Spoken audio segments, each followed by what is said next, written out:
घुटना, कंधा या कमर, चाहे जैसा हो दर्द, डॉक्टर ऑर्थो आपको देता है दर्द से पूरी आजादी, एक भरपूर जिंदगी। नमस्कार, आप देख रहे हैं काल चक्र। मैं हूं आपके साथ रोमिता तिवारी और मेरे साथ हैं प्रश्न कुंडली विशेषज्ञ पंडित सुरेश पांडे जी। पंडित जी, बहुत स्वागत है आपका कार्यक्रम में।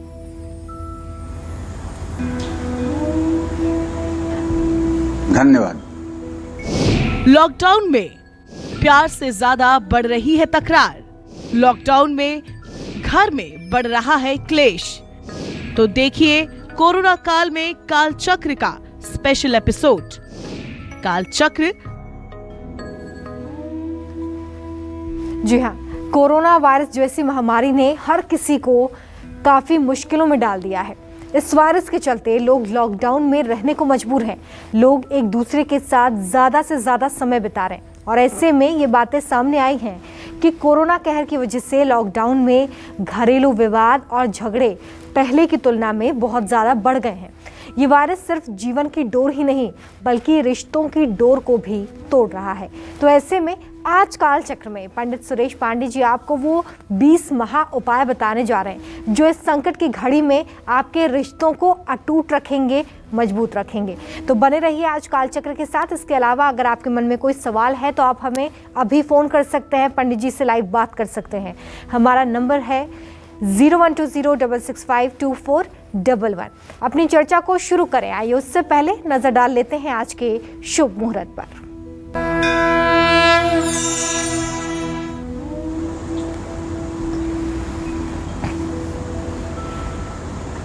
29 मई 2021 दिन शनिवार। आज ज्येष्ठ कृष्ण पक्ष की तृतीया तिथि है जो सुबह 6:33 तक थी। इस समय चतुर्थी तिथि शुरू हो चुकी है। पूर्वाषाढ़ नक्षत्र शाम 6:04 तक रहेगा। इसके बाद उत्तराषाढ़ नक्षत्र शुरू होगा। शुभ योग सुबह 11:30 तक। इसके बाद शुक्ल योग शुरू होगा। आज संकष्टी चतुर्थी है। आज के कुछ अशुभ मुहूर्त भी हैं, जैसे राहु काल सुबह 9 बजे से 10:30 बजे तक और यमगंड काल दोपहर 2:02 से दोपहर 3:46 तक। इन अशुभ समयों में ना तो किसी कार्य का शुभारंभ करें, ना ही यात्रा के लिए प्रस्थान करें। निश्चित रूप से ये अशुभ समय अशुभ परिणाम देने वाले सिद्ध होंगे। जय मां विंध्यवासिनी। तो चलिए खास चर्चा की शुरुआत कर लेते हैं। जैसा कि आप सभी जानते हैं कि हर रिश्ता खास होता है और उसका खास महत्व होता है। ऐसे में लॉकडाउन के इन दिनों में सबसे ज़्यादा जिस रिश्ते पर बैड इफेक्ट यानी कि बुरा प्रभाव पड़ा है वो है पति पत्नी के बीच का रिश्ता। महासंकट की इस घड़ी में बहुत से घरों में पति पत्नी के झगड़े अब आम हो गए हैं, लेकिन झगड़ों का रूप वायरस की तरह फैलता ही जा रहा है। और इससे पहले कि रिश्ते अपनी लक्ष्मण रेखा लांघें, आज आपको पंडित जी जो उपाय बता रहे हैं, जो सीख दे रहे हैं, वो बहुत ध्यान से सुनिए, क्योंकि पंडित जी आज आपको यही बताने वाले हैं कि कैसे आप इन रिश्तों को मजबूत कर सकते हैं कुछ खास और अचूक उपायों के जरिए।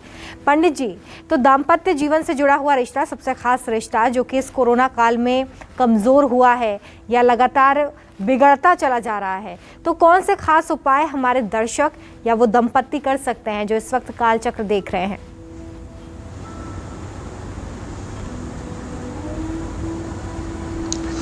देखो रोमिता, सबसे पहले ये बताना चाहूंगा कि इस पृथ्वी पर सनातन धर्म के अलावा जितने भी धर्म या संप्रदाय हैं, सब में विवाह एक सामाजिक बंधन है। लेकिन सनातन धर्म में ये सामाजिक बंधन नहीं है, ये एक धार्मिक संस्कार है। 16 संस्कार सनातन धर्म में माने गए हैं, जिसमें ये 15वां संस्कार है पाणी ग्रहण संस्कार। और हम ये मानते हैं कि पूर्व जन्म के प्रारब्ध के अनुसार से हमें पति और पत्नी की प्राप्ति होती है। और विवाह जब होता है तो उस विवाह में विष्णु वैश्वा नरः साक्षी ब्राह्मण ज्ञाति बांधवा, अर्थात इसमें विष्णु, अग्नि, ब्राह्मण, अपने जाति के लोग और ध्रुव तारा, पंचमम ध्रुवमालोक्यम, ससाक्षित्व ममागता, ये 5 जो है साक्षी होते हैं इस धार्मिक संस्कार के। तो जब धार्मिक संस्कार, विवाह धार्मिक संस्कार हो गया, तो फिर इसमें हानि लाभ का व्यापार कहाँ होगा? फिर इसमें तो सिर्फ दोनों पक्ष से समर्पण ही समर्पण होना चाहिए। इसमें तनाव के लिए जगह कहाँ है? क्योंकि वर अपने 5वें वाक्य में कन्या से कहता है, मदीय चित्तानुगतश्च चित्तम सदा मदाज्ञा परिपालनम च, मेरे चित्त के अनुसार अपने चित्त को रखो और मेरी आज्ञाओं के साथ आप अपना जीवन आगे बढ़ाओ। वहीं कन्या के भी बहुत ढेर सारे प्रश्न होते हैं जिन्हें वर मानता है। उसमें कन्या का एक पक्ष ये भी होता है कि आप कोई भी कार्य करेंगे, कोई संपत्ति बढ़ाएंगे या कोई सामाजिक निर्णय लेंगे, तो उसमें आप मेरी सहमति जरूर लेंगे, और वर इस पर हाँ करता है। तो जहां इतना बड़ा ये धार्मिक संस्कार है, तो अब कुछ पश्चिमी सभ्यता की हवा लग रही है, जिसके कारण अब ये कार्यक्रम करने के लिए भी हमें मजबूर होना पड़ा है कि पति पत्नी में तू मैं हो रही है। नहीं तो ये तो कभी सोच का विषय ही नहीं था। शिव पार्वती, सीता राम से लेकर के आधुनिक अभी आज के 40 साल पहले तक की स्थिति है कि लड़की चाहे काली थी, लड़का चाहे नाटा था, शादी हो गई तो शादी चलनी थी। लड़की अनपढ़ थी, लड़का पढ़ा लिखा बहुत ऊंचे पद पर था, लेकिन शादी चलनी थी, शादी चली। लेकिन अब जब तक संचार माध्यमों का ज्यादा प्रवाह बढ़ा है, तो पश्चिमी सभ्यता हम लोगों के ऊपर भी असर कर रही है। इसमें हम बराबरी के दर्जा की बात करना शुरू कर दिए हैं और कर्तव्यों को भूलकर अधिकारों की बात करना शुरू कर दिए हैं। तो अगर किसी बड़े कलेश का रूप आपका भी वैवाहिक जीवन ले रहा है, तो इसको और न बढ़ने दीजिए, और क्या करें जिससे ये कलह समाप्त हो जाए। तो ये मैं आपको बताना चाहता हूं, इस समय धैर्य, संयम और सुख शांति का जो मूल मंत्र है, वो मूल मंत्र ये है कि आप पति पत्नी में सामंजस्य रहे। रोटी एक भले घर में कम हो जाए, लेकिन सुकून कम नहीं होना चाहिए। पत्नी की जन्म कुंडली में बृहस्पति को देख करके पति का सुख, और पति की कुंडली में शुक्र को देख करके पत्नी का सुख का अनुमान लगाया जाता है। ये ज्योतिष शास्त्र का मत है। ये दोनों ही ग्रह सुनिश्चित करते हैं कि दोनों एक दूसरे का सहयोग करेंगे और दोनों को एक दूसरे का प्यार और सुख मिलेगा। पति पत्नी के बीच अगर हर रोज झगड़े होने लगे, तो हफ्ते में एक दिन बुधवार को दोनों को मौन व्रत रखना चाहिए। भगवान कृष्ण ने कहा है कि व्रतों में मैं मौन हूं। मौन व्रत भगवान कहते हैं कि मैं हूं। और मौन व्रत कैसा रहना चाहिए? ऐसा नहीं रहना चाहिए कि किसी ने आपसे पूछा कि गिलास कहाँ है, तो आपने इशारा कर दिया कि वहां गिलास है। किसी ने आपसे पूछा कि घी कहाँ रखा हुआ है, आपने इशारा कर दिया वहां रखा हुआ है। ये मौन नहीं है। मौन तो होता है मनसा वाचा कर्मणा, मन से, वचन से, कर्म से एकदम मौन हो जाओ, निस्तेज हो जाओ। कोई कुछ भी कह रहा है, आपके ऊपर कोई असर ही नहीं होना चाहिए। आप जैसे हैं वैसे तटस्थ हो जाइए, पत्थर की मूर्ति बन जाइए। ये मौन व्रत है। और इतना कमांड करना अपने ऊपर कोई आसान बात नहीं है। कोई आदमी अगर गूंगा बहरा होने का नाटक करने लगे, तो वो तब तक करता रहेगा जब तक उसके लिए अप्रिय शब्दों का प्रयोग नहीं होगा। लेकिन जहां उसके लिए अप्रिय शब्दों का प्रयोग होगा, तहां उसकी असलियत खुल जाएगी और वो सामने आ जाएगा। तो देखिए, हफ्ते में एक दिन बुधवार का दिन अगर आप मौन व्रत कर पा रहे हैं, तो निश्चित रूप से इससे आप दोनों की मेधा शक्ति बढ़ेगी। पति को शुक्रवार के दिन अपनी पत्नी को कोई सुगंधित इत्र देना चाहिए। मैं तो कहूंगा कि फिरदौस का ही इत्र शुक्र के लिए अच्छा होता है। पति चांदी की कटोरी में दही में शक्कर मिला करके पत्नी को खिलाना चाहिए। अब जो माताएं देख रही होंगी इस कार्यक्रम को, वो कह रही होंगी, वाह, ये पंडित तो खूब पत्नी की गुलामी बता रहा है, पत्नी का गुलाम बन जाए बेटा। वाह, ये तो खूब बता रहे हैं, पत्नी को दही और चीनी खिलानी चाहिए। पत्नी अपने पति से सुख और सहयोग की प्राप्ति के लिए पति जब घर से निकलने लगे तो अपने दाहिने हाथ के अंगूठे से हल्दी का चंदन और उस पर 2 चावल लगा करके और पति का पैर छू करके तब प्रस्थान के लिए अनुमति दे। पत्नी चाहे तो हर गुरुवार को अपने नहाने वाले पानी में हल्दी डाल करके स्नान करे और पति पत्नी अपने बेडरूम में लाल कपड़े में 100 ग्राम सौंफ बांधकर अपने सिरहाने रखें। पति पत्नी दोनों लक्ष्मी नारायण या गौरी शंकर की उपासना करें। भगवान श्री हरि विष्णु माता लक्ष्मी का जो क्षीर सागर का दृश्य है, वो दृश्य अगर आपके घर में भी विद्यमान हो, श्री लक्ष्मी के पैर श्री हरि विष्णु के चरणों पर हों, अगर ये स्वरूप आप अपने घर में अपने पूजा स्थान में रखे हैं और उपासना करते हैं तो मुझे पूरा विश्वास है आपका घर मंदिर की तरह पवित्र है और आप लोग सचमुच में पवित्र आत्मा हैं, इसमें कोई दो राय नहीं है। जय मां विंध्यवासिनी। तो ये वो उपाय हैं जिन्हें करके आप अपने रिश्तों को मजबूत कर सकते हैं। लॉकडाउन में रिश्तों की डोर अगर कमज़ोर पड़ती जा रही है, बिगड़ती चली जा रही है, तो कैसे आप इसे संवार सकते हैं, कैसे अपने रिश्तों को मजबूत कर सकते हैं, यही पंडित जी आज आपको बता रहे हैं। आगे भी इस पर हम चर्चा करेंगे, लेकिन फिलहाल राशि अनुसार चर्चा की शुरुआत कर लेते हैं। सबसे पहले मेष राशि की बात करेंगे। आज आर्थिक स्थिति, कामकाज, रिश्ते और सेहत कैसे रहने वाले हैं, साथ ही आज आपके लिए शुभ उपाय, शुभ अंक और शुभ रंग क्या है, देखिए।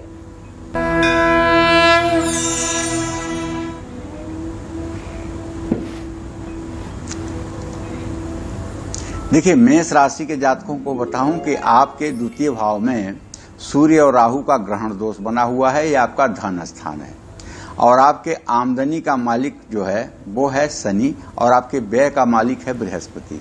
और ये बृहस्पति व्यय का मालिक होकर अगर आमदनी के स्थान में है तो आप खुद समझ सकते हैं कि आज पैसे की ऐसी जरूरत पड़ेगी कि आपको पर्सनल लोन लेना पड़ सकता है। आज किसी भी कार्य में आपका मन नहीं लगेगा। आपके गुस्से के कारण ऑफिस या घर का माहौल बिगड़ेगा। तनाव बढ़ने की संभावना है। गलती का एहसास हो तो माफी जरूर मांगें। सफेद चंदन का अपने माथे पर तिलक करें। शुभ अंक आपके लिए 1 होगा। शुभ रंग आपके लिए नारंगी होगा। जय मां विंध्यवासिनी। और आइए मेष के बाद अब बात करेंगे वृषभ राशि की। आज आर्थिक स्थिति, कामकाज, रिश्ते और सेहत कैसे रहेंगे, साथ ही आज आपके लिए शुभ उपाय, शुभ अंक और शुभ रंग क्या है, देख लीजिए।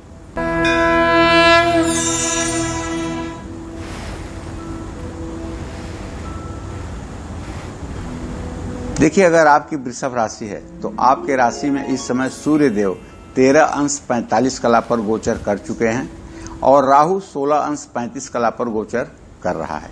ग्रहण दोष बना हुआ है आपके राशि में, लेकिन आपके पंचम भाव का स्वामी जो बुध शुक्र के साथ अब हो गया है, वो इस बात का संकेत कर रहा है कि बच्चों की सुख सुविधा पर आज आप खर्च करेंगे। थोड़ा सा काम पूरा होने में देर लगेगी और मैं ये भी चाहूंगा कि आपके दसम भाव में भले ही बृहस्पति बैठा हुआ है, लेकिन शनि उससे द्वादश है, इसलिए कोई नए काम की शुरुआत आज आपको नहीं करनी चाहिए। दोस्तों से बातचीत करने से आपकी निराशा दूर हो जाएगी। थकान और आलस महसूस करेंगे। खान पान में लापरवाही बिल्कुल ना बरतें। आज जरूरी काम करने से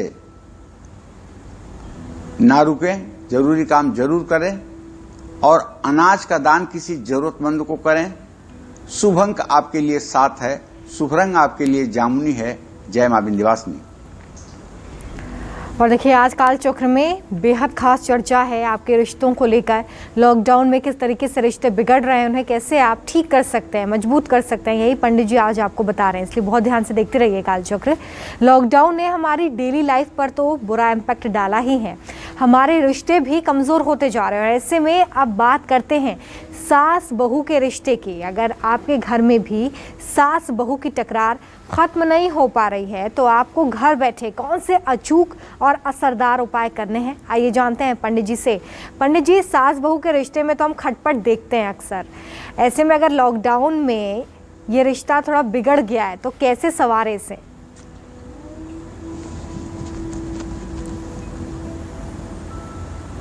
देखिए, मैं बताना चाहूंगा आपको कि जब लॉकडाउन में कलेश सास और बहू के बीच हो रहा हो तो सास बहू के रिश्ते में शांति बनाए रखने के लिए घर में बर्तनों के गिरने और उनके टकराने की आवाज न होने दे। सास बहू में कलह होता क्यों है? कलह इसलिए होता है कि सास को अपना बेटा छीन जाने का डर होता है और बहू को अपने पति में दूसरे का हस्तक्षेप का डर रहता है। इसलिए सास बहू में टकराहट होती है। अगर सास इतना बड़ा दिल कर ले कि मैंने बेटा अपना तुझे दे दिया तो ये टकराहट नहीं होगी, और बहू अगर ये सोचे कि नहीं तुम मां को देखते हुए मुझे देखोगे तो ये टकराहट नहीं होगी। तो लॉकडाउन के समय में अपने घर में हर रोज झाड़ू पोछा डस्टिंग आपको करना चाहिए। लॉकडाउन के समय अमावस्या पर, एकादशी पर पितरों का पूजन अर्चन नहीं भूलना चाहिए। देखिए, जहां कोई रहेगा वहीं टकराहट होगी ना, जहां कोई रहेगा ही नहीं वहां क्या टकराहट होगी? जब दो बर्तन होंगे तब आपस में टकराएंगे ना, जब एक ही बर्तन होगा तो कैसे टकराएगा? पहले तो आपके पतिदेव या आपकी पत्नी पूरे दिन नौकरी करने के लिए घर से बाहर डग डग डग डग करते रहते थे, लेकिन अब जब से लॉकडाउन हुआ है दोनों लोगों की उपस्थिति घर में 24 घंटे बनी हुई है।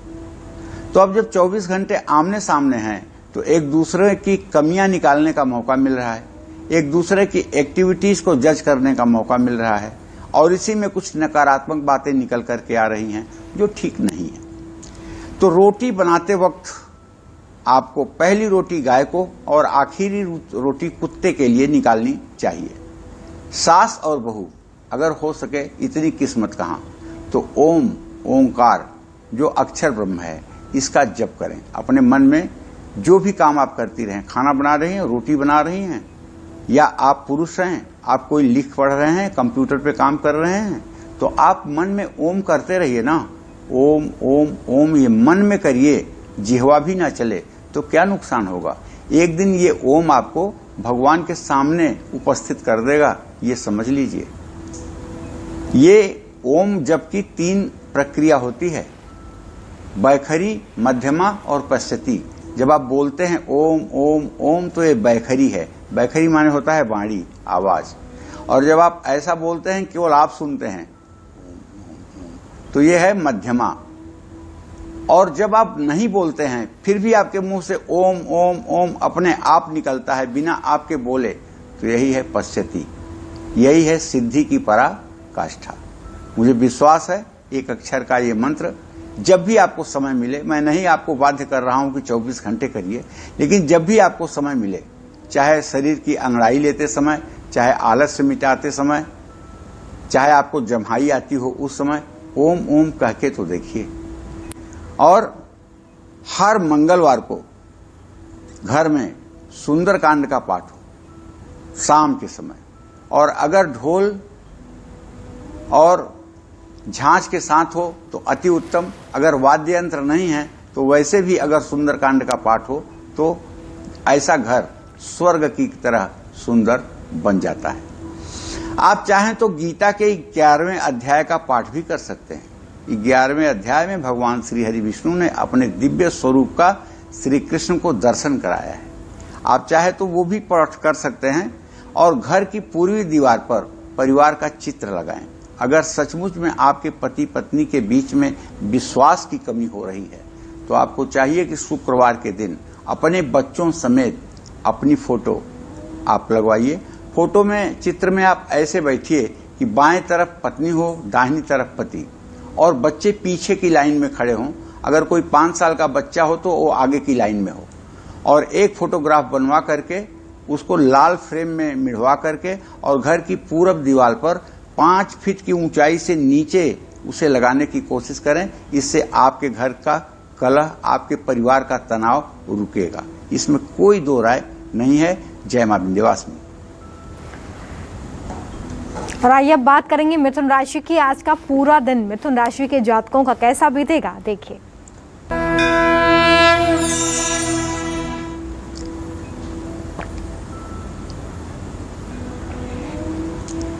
आज मिथुन राशि के जातकों का क्या गजब संयोग है। शुक्र, बुध और मंगल। मंगल आमदनी का मालिक है, बुध शरीर का मालिक है, शुक्र खर्च का मालिक है। ये तीनों एक ही राशि में विराजमान हैं। ये बात दूसरी है कि अभी इनका 1 डिग्री भी नहीं हुआ है, न शुक्र ही 1 डिग्री पर है, न बुध ही 1 डिग्री पर है। अब ये कुछ कला पर है, लेकिन फिर भी बाल्यावस्था है इनकी। ऐसे में मैं आपको बताना चाहूंगा कि आपके धन भाव का स्वामी चंद्रमा चूंकि अपने भाव से छठा आठवां है धनु राशि में, इसलिए कहीं अगर पैसा लगाना चाहते हैं तो ज्यादा अच्छा होगा कि शनिवार है, मत लगाइए। कार्य क्षेत्र में आपकी प्रतिभा की हर कोई तारीफ करेगा और परिवार और दोस्तों के साथ आपका समय व्यतीत होगा। आपके बच्चों को दांत से जुड़ी कोई तकलीफ हो सकती है, तो आज अपने मन पर आपको नियंत्रण रखने का प्रयास करना चाहिए और सूती कपड़े जरूरतमंद लोगों में बांटना चाहिए। शुभ अंक आपके लिए 5 है, शुभ रंग आपके लिए हरा है। जय मां विंध्यवासिनी। और आइए अब बात करते हैं कर्क राशि के जातकों की।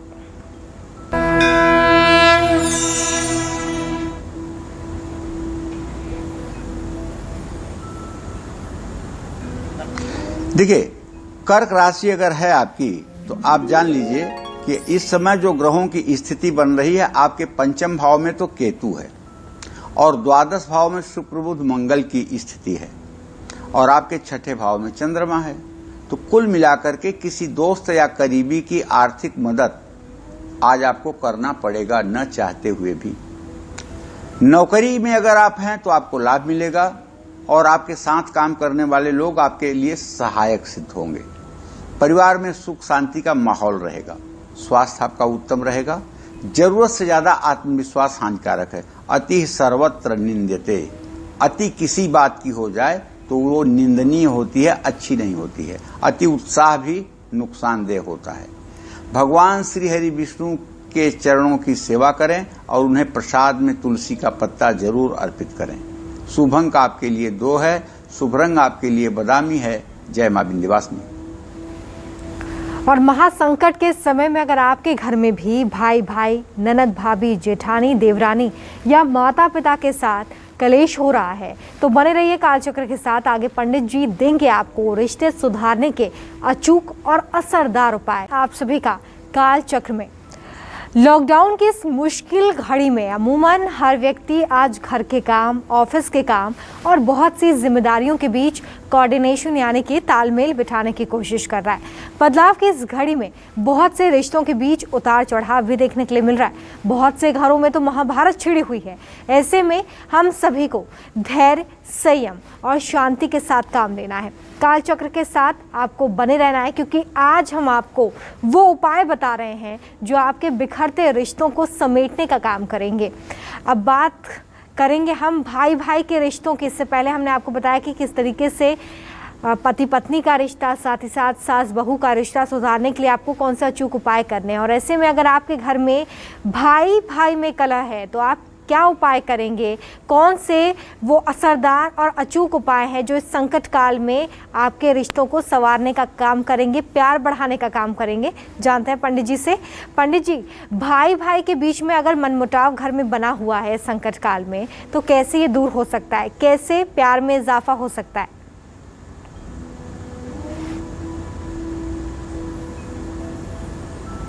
देखो रोमता, ऐसा है कि जन्म कुंडली का जब अध्ययन होता है तो बच्चे के जन्म के समय ही ये बात पता चल जाती है कि अगर किसी बच्चे का मंगल कमजोर हो, ठीक है, कमजोर का मतलब नीच राशि में हो, कर्क राशि में हो, या फिर पापक ग्रहों के साथ हो, या पापक ग्रहों की दृष्टि में हो, या अस्त हो, तो ये मंगल कमजोर माना जाएगा।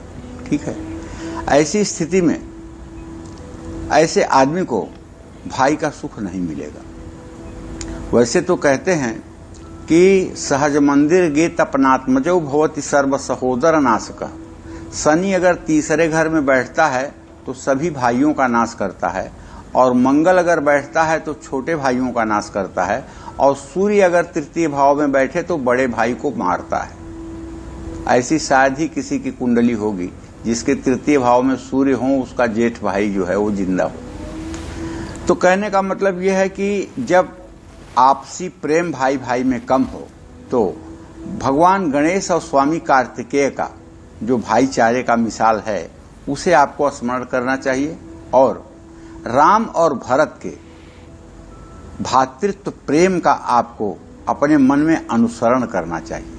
जब भगवान राम अयोध्या से विजय प्राप्त करके अयोध्या में प्रवेश करने वाले थे तो अयोध्या की सीमा के बाहर भरत एकटक लगाए प्रभु राम का इंतजार कर रहे थे और जिस समय राम और भरत का मिलाप हुआ है उस समय सारी पृथ्वी के ही लोग नहीं, सारे देव के लोग, सारा देवलोक पुष्प वर्षा कर रहा था और पूरे देश में रोशनी का पर्व मनाया जा रहा था, दिवाली।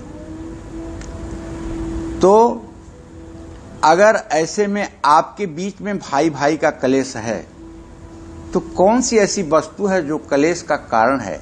जरा इस पर तो देखिए। जो वस्तु कलह का कारण है उसका त्याग तो करिए। और जो ज्यादा बुद्धिमान होगा उसी को समझदारी दिखानी होगी, क्योंकि हीरा चाहे जितने देर धूप में रखा जाए वो गर्म नहीं होता, शीशा थोड़ी देर भी धूप में रख दिया जाए तो वो गर्म हो जाता है। अगर आपके अंदर क्वालिटी है, आपके अंदर अच्छाई है, आपके अंदर समझ है तो आप उबलेंगे नहीं, आप प्रतिक्रिया नहीं करेंगे। और यदि आप मंद बुद्धि हैं, संकीर्णता है आपके दिमाग में, तो आप हर छोटी छोटी बात पर रिएक्शन देंगे। ये शीशा होने का प्रमाण है। तो मैं तो चाहता हूं कि अगर दो भाई में एक भाई भी बुद्धिमान हो तो दूसरे भाई को समेट करके आगे बढ़ा जा सकता है। गणेश और स्वामी कार्तिकेय का हर रोज पूजन करना चाहिए। राम दरबार का चित्र अपने घर में लगाना चाहिए। भोलेनाथ की उपासना करना चाहिए। जब भी संभव हो मिट्टी का पार्थिव शिवलिंग बना करके शिव परिवार सहित भगवान शिव का अभिषेक करना चाहिए, समी पत्र चढ़ाना चाहिए और भगवान श्री हरि विष्णु को तुलसी के पत्ते अर्पित करने चाहिए। माता पिता के हर रोज पैर छू करके आशीर्वाद लें। चारि पदार्थ करतल ताके प्रिय पितु मातु प्राण सम जाके। जिसको माता और पिता प्राणों की तरह प्यारे हैं उसके हाथ में धर्म, अर्थ, काम, मोक्ष ये चारों पुरुषार्थ सदा सर्वदा रहता है। इस पूरे पृथ्वी पर अन्वेषण कर लीजिए, एक भी आदमी ऐसा आपको नहीं मिलेगा जो अपने माता पिता को प्राण से अधिक चाहता हो और उसकी दशा खराब। लेकिन माता पिता को प्यार करने का मतलब ये नहीं कि पत्नी को तिरस्कृत और अपमान करना, पत्नी को अभाव में रखना। कभी कभी कुछ माताएं भी ऐसी होती हैं जिन्हें पुत्र खो जाने का भय होता है तो वो हर समय पत्नी से, पति का, बेटे से, बहू का डिस्टेंस बनाकर रखना चाहती हैं और चाहती हैं कि उनके बेटे के अंडर में उसकी बहू रहे और उनके बेटी के अंडर में उनका दामाद रहे। ये केवल स्वार्थ की बात है। तो मैं ये कहना चाहूंगा कि अगर तारक मंत्र ओम रांग रामाय नमः का मंत्र जब किया जाए तो आपके घर का वातावरण सचमुच में सुंदर हो सकता है। रामायण या रामचरितमानस का यथाशक्ति पाठ करने से भी घर में सुख शांति आती है, इसमें कोई दो राय नहीं है। जान लीजिए विभीषण बहुत बड़ा भक्त था, लेकिन उसने अपने भाई से द्रोह किया। आज पूरे पृथ्वी पर आप ढूंढ डालिए, रावण नाम मिलता है, कुंभकर्ण नाम मिलता है, लेकिन विभीषण कोई अपने बेटे का नाम नहीं रखता है, सिर्फ इसलिए कि वो भातृद्रोही था, जबकि उसका भाई दुष्ट था, उसका भाई इसी योग्य था। लेकिन नहीं, भातृद्रोह को यहाँ उचित नहीं माना गया है। तो कहने का आशय यह है कि जिस घर में रामचरितमानस का पाठ होगा, जिस घर में रामचरितमानस को संविधान मान करके जीवन जीने की प्रक्रिया शुरू की जाएगी, उस घर में सदैव सुख शांति रहेगी और हर प्रकार से वहां लक्ष्मी का वास होगा, सुमति होगी और परिवार का उत्थान होता रहेगा। जय मां विंध्यवासिनी। और आइए बात करेंगे सिंह राशि की। आज का पूरा दिन कैसा बीतने वाला है, देखिए।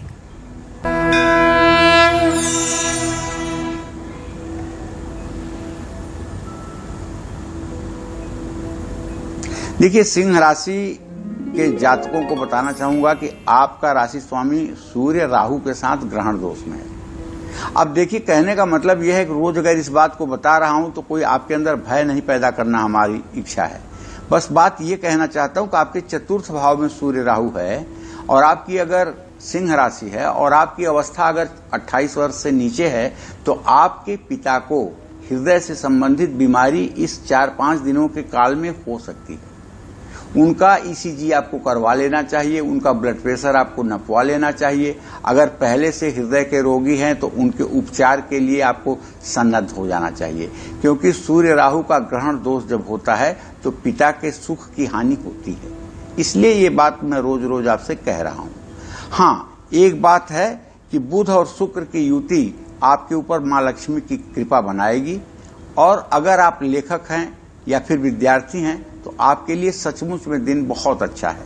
पति पत्नी के बीच तनाव बढ़ सकता है, छोटी छोटी बातों को इग्नोर करें, अच्छा रहेगा। खान पान में लापरवाही के कारण पाचन बिगड़ेगा। नियम कानून ना तोड़ें, घर में मनी प्लांट लगाएं और उसको सूखने ना दें। शुभ अंक आपके लिए 9 है, शुभ रंग आपके लिए लाल है। जय मां विंध्यवासिनी। और देखिए, अगर इस लॉकडाउन में ननद भाभी या जेठानी देवरानी के बीच टकरार बढ़ती जा रही है, आपको घर पर बैठकर कौन से आसान और अचूक उपाय इन रिश्तों को सुधारने के लिए करने हैं, पंडित जी से अब यही जानेंगे। पंडित जी, जेठानी देवरानी का रिश्ता अगर लगातार बिगड़ रहा है, मनमुटाव बढ़ रहा है, या फिर ननद भाभी के रिश्ते में कड़वाहट आ रही है, तो इसे कैसे ठीक किया जा सकता है? कौन से उपाय घर बैठे हमारे दर्शक कर सकते हैं?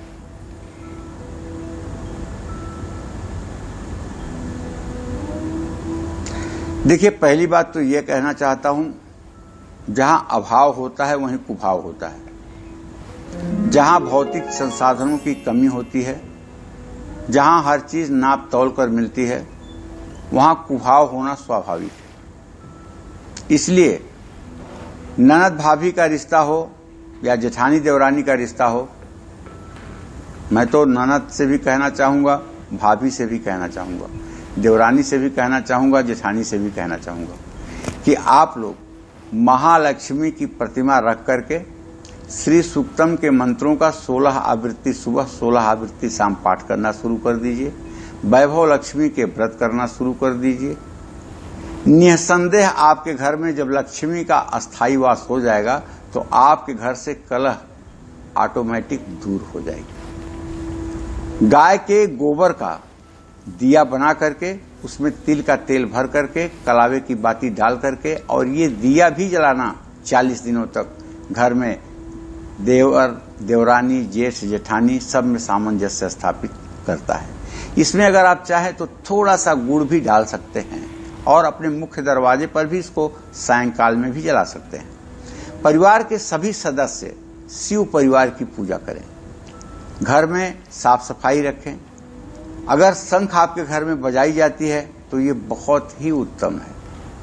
पहली बात तो ये जान लीजिए, शंख से हमारे घर के जो ऐसे वायरस हैं जिन्हें हम देख नहीं पाते हैं, वो शंख की ध्वनि से समाप्त हो जाते हैं, और शंख की ध्वनि से एक पॉजिटिविटी भी बढ़ती है।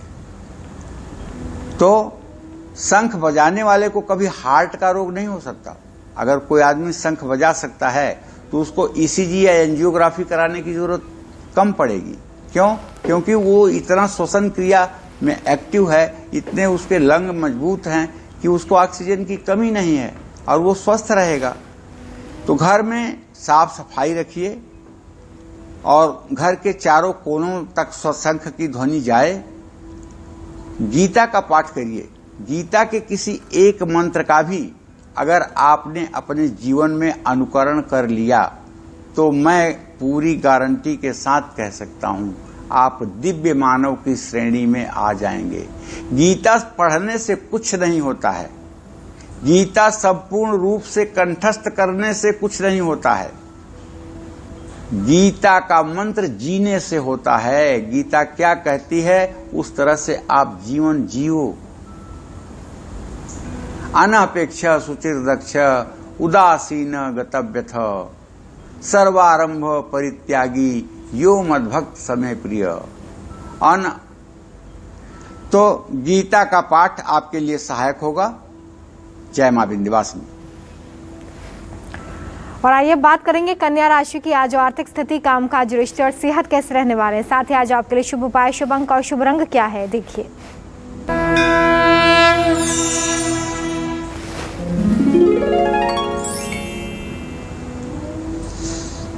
व्यय सूर्य की स्थिति को देखते हुए कन्या राशि वालों को तो यही कहूंगा कि आज आप न चाहेंगे तब भी आपका खर्च बढ़ेगा और आज आप बहुत कोशिश करें लेकिन काम को समय पर पूरा नहीं कर पाएंगे, इतने व्यतिक्रम आएंगे। परिवार में अनबन बढ़ेगी, आप अपने कार्यस्थल में रहेंगे, आपको दिमाग में परिवार घूम रहा होगा। नसों में खिंचाव, जोड़ों में दर्द जैसी दिक्कत हो सकती है। किसी भी पेपर पर सोच समझकर हस्ताक्षर करिएगा। घर में पहली रोटी बनाकर गाय को खिलाइएगा। शुभ अंक आपके लिए 6 है, शुभ रंग आपके लिए सफेद है। जय मां विंध्यवासिनी। और देखिए, अगर इस लॉकडाउन में आपके परिवार में भी कलेश दिनों दिन बढ़ता जा रहा है तो ऐसे में आपको कौन से उपाय करने हैं जो इन सभी विवादों से आपको छुटकारा दिला सकें। आइए जानते हैं पंडित जी से। पंडित जी, इसके बारे में बताइए।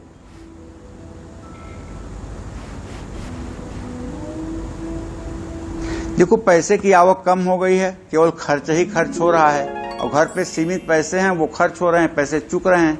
पैसे जब खत्म हो रहे हैं तो मतलब कि जो पैसा अर्न करने वाला व्यक्ति है, जो घर को चलाने वाला व्यक्ति है, वो चिड़चिड़ा हो रहा है। तो ऐसे में पहले की तुलना घर में थोड़ा सा कलेश ज्यादा होना स्वाभाविक है।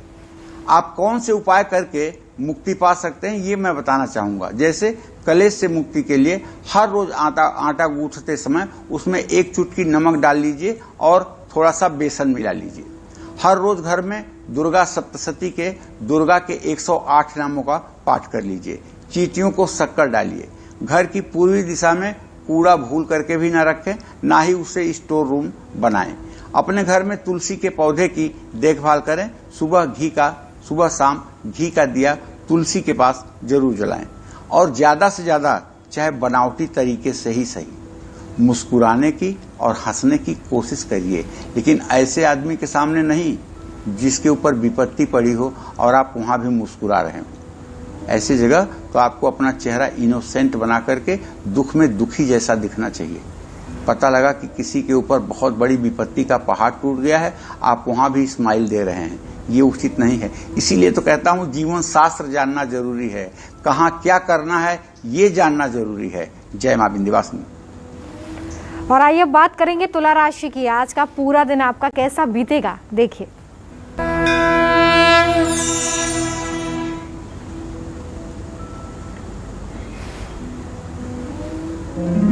हम देख पा रहे हैं किसी ग्रह का शनि के अलावा केंद्रीय प्रभाव नहीं बन पा रहा है। ऐसे में धन लाभ का योग बनेगा और कहीं अगर पैसा लगाना चाहते हैं तो आंख बंद करके लगाइए। पेट्रोलियम, मैग्नीज और जमीन के नीचे से निकलने वाली चीजों में अगर आप पैसा लगाएंगे तो विशेष रूप से आपको लाभ मिलेगा। कोई आज आप काम के लिए नया ऑर्डर, नया टेंडर पा सकते हैं। और अगर आप विदेश में रह रहे हैं तो किसी करीबी व्यक्ति से आपको शुभ समाचार भी मिलेगा। शारीरिक और मानसिक स्वास्थ्य आपका ठीक रहेगा। जरूरत से ज्यादा भाग दौड़ हानिकारक हो सकती है। आज जरूरतमंद व्यक्ति की आपको मदद करनी चाहिए। शुभ अंक आपके लिए 8 होगा, शुभ रंग आपके लिए नीला होगा। जय मां विंध्यवासिनी। और लॉकडाउन की इस मुश्किल घड़ी में अगर माता पिता और बच्चों के बीच रिश्ते ठीक नहीं चल रहे हैं तो इससे कैसे सुधारना है पंडित जी, इसके बारे में बताइए। कौन से उपाय हम कर सकते हैं?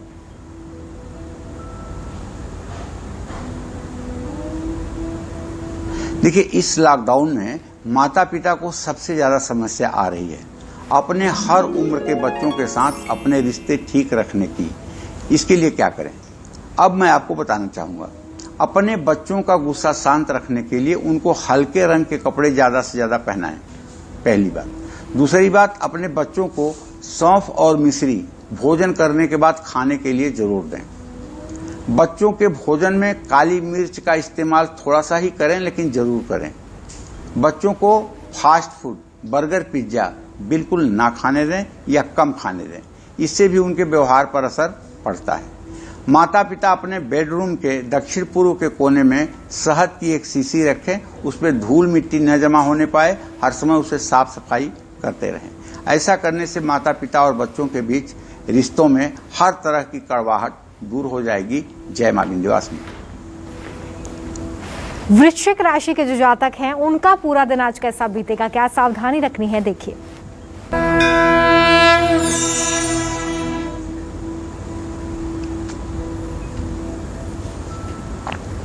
आपके राशि में केतु की स्थिति, सूर्य राहु की सप्तम भाव से दृष्टि इस बात का संकेत करती है कि बेवजह आप पैसा खर्च करेंगे, अनावश्यक आप पैसा खर्च करेंगे।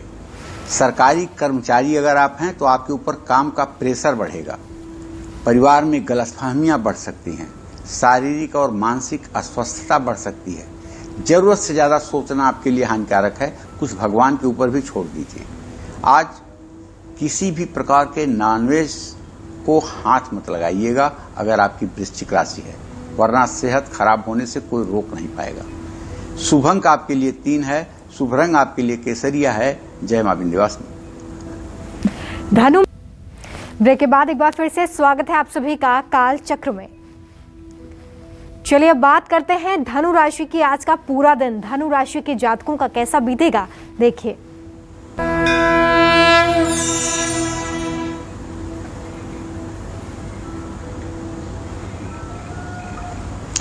अगर आपकी धनु राशि है तो आप जान लीजिए कि आपके द्वितीय भाव का स्वामी द्वितीय भाव में अर्थात धन भाव का स्वामी धन भाव में शनि विराजमान है, जिसके कारण आपको धन लाभ तो होकर के ही रहेगा। और आपके दसम भाव का स्वामी बुध शुक्र के साथ है, तो इसका मतलब न चाहते हुए भी आज कोई काम आपका पूरा हो जाएगा।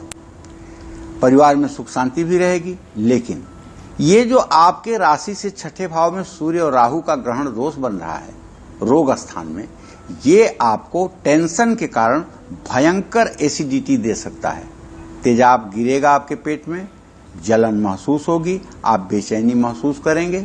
इसके लिए मैं बस आपको एक ही बात कहना चाहूंगा कि अगर आपके पास कोई दवाई नहीं है, कोई ट्रीटमेंट नहीं है और आपको लगे कि आपको बहुत तेज एसिडिटी हो रही है, तो जहां आप हैं वहीं एक घूंट पानी पी करके बाईं नाक को बंद करके दाहिनी नाक से 15-20 बार सांस लीजिएगा।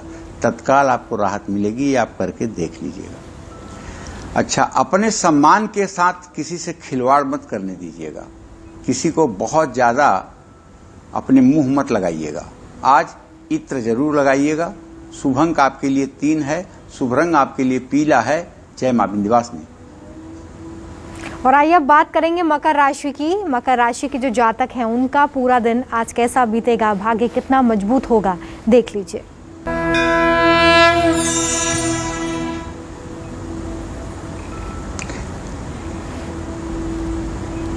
जो मकर राशि के जातक होते हैं उनके खर्च करवाने वाला ग्रह होता है बृहस्पति और धन वाला ग्रह होता है शनि। तो ऐसे में खर्च वाला ग्रह बृहस्पति मकर राशि से धन भाव में अगर बैठा है तो इसका मतलब कि पैसों का लेन देन आपको नहीं करना चाहिए, नहीं तो आपका पैसा फंसेगा। इसमें कोई दो राय नहीं है। मेहनत मुताबिक आपको सफलता भी नहीं मिलेगी और परिवार में कलह बढ़ सकती है। चोट चपेट की संभावना बनी हुई है, इसलिए अपने हेल्थ पर, अपने स्वास्थ्य पर ध्यान दीजिए। नकारात्मक और गलत विचारों को मन में आपको नहीं आने देना चाहिए। अगर आता है तो फिर से मन को पकड़ो और उसको ले आकर के पॉजिटिव विचारों में लगाओ। ये अभ्यास अगर आप करोगे तो एक दिन आपका मन भी सध जाएगा। आज गुड़ वाले मीठे चावल बना करके आपको खाना चाहिए। शुभ अंक आपके लिए 8 है। शुभ रंग आपके लिए आसमानी है। जय मां विंध्यवासिनी। और अब बारी कुंभ राशि की है। चलिए बात करेंगे कुंभ राशि के आज के राशिफल की।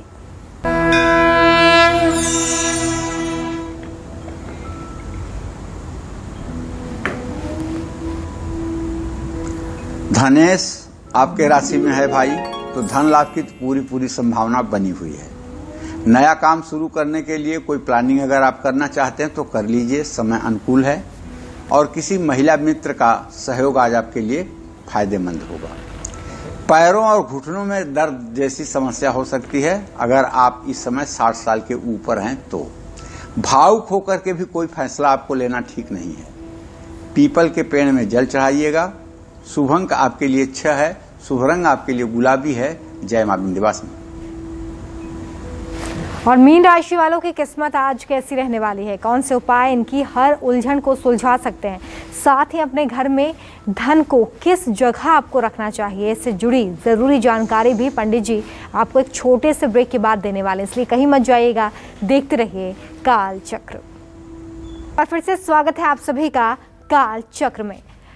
घर में रखे धन को आपको किस स्थान पर रखना है, कहाँ संभाल कर रखना है, क्योंकि अगर यहाँ पर गलती की तो बड़ा नुकसान हो सकता है। धन रखने की गलत और सही जगह के बारे में आपको पता होना बहुत ज़रूरी है। तो आइए जान लेते हैं जल्दी से पंडित जी से। पंडित जी, घर में धन हमें कहाँ रखना चाहिए और किन बातों का खास ख्याल रखें?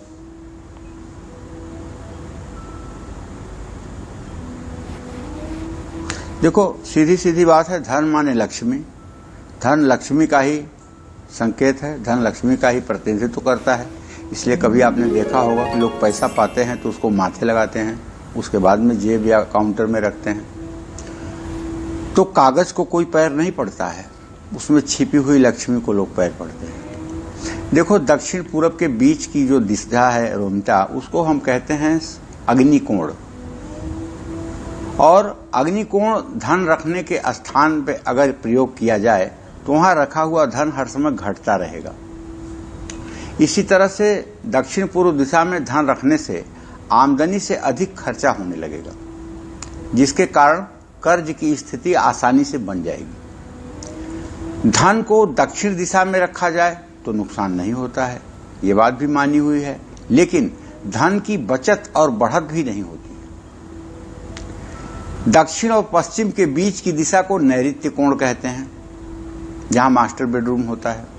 नैऋत्य कोण में धन रुकता तो है, लेकिन उस धन का भविष्य पता नहीं होता है।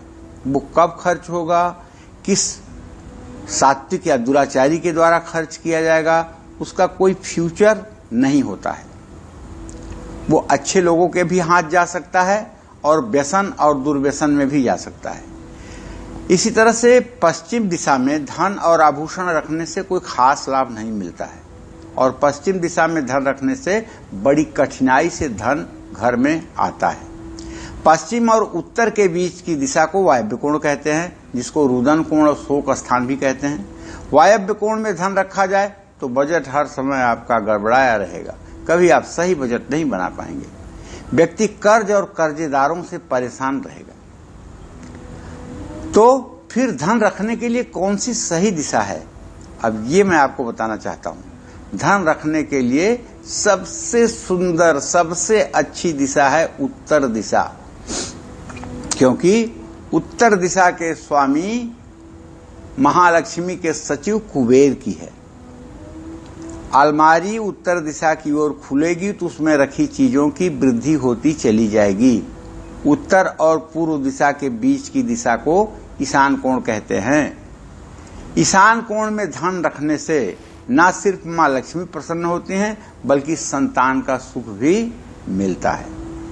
ईशान कोण में या पूर्व दिशा में घर की संपत्ति और तिजोरी रखना बहुत ही शुभदायी होता है और उसमें हर समय बढ़ोतरी होती रहती है।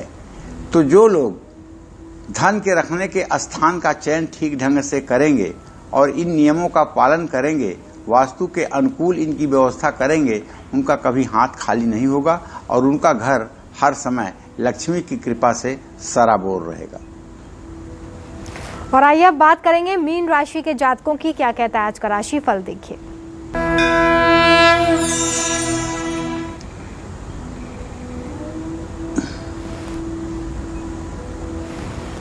देखिए, मीन राशि से जातकों को बताना चाहूंगा कि आपके दो केंद्र में तीन शुभग्रह हैं, एक तृतीय भाव में और एक दशम में।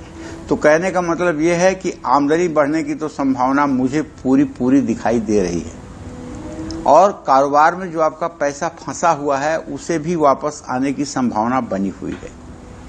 पिता और बुजुर्गों को आपको चाहिए कि आप पूरा सहयोग करें। गैस या बदहजमी के कारण सर दर्द हो सकता है। अपनी गलती के लिए किसी और को जिम्मेदार न ठहराएं।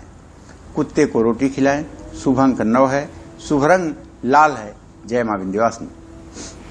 तो देखिए, आज पंडित जी ने आपको बताया कि कैसे लॉकडाउन में बिखरते रिश्तों को आप अचूक और आसान उपाय करके सुधार सकते हैं, लेकिन ध्यान रखिएगा घर में ही आपको ये उपाय करने हैं। पंडित जी, बहुत शुक्रिया, आपने इतनी अच्छी जानकारी हमारे दर्शकों को आज दी।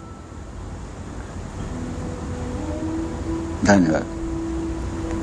देखिए, लगातार कालचक्र के जरिए हम लॉकडाउन में आपको हो रही परेशानियों को दूर करने की कोशिश कर रहे हैं। पंडित जी लगातार आपको ये बता रहे हैं कि कैसे इस लॉकडाउन में आप तनाव को दूर कर सकते हैं, रिश्तों को सुधार सकते हैं, सेहतमंद रह सकते हैं।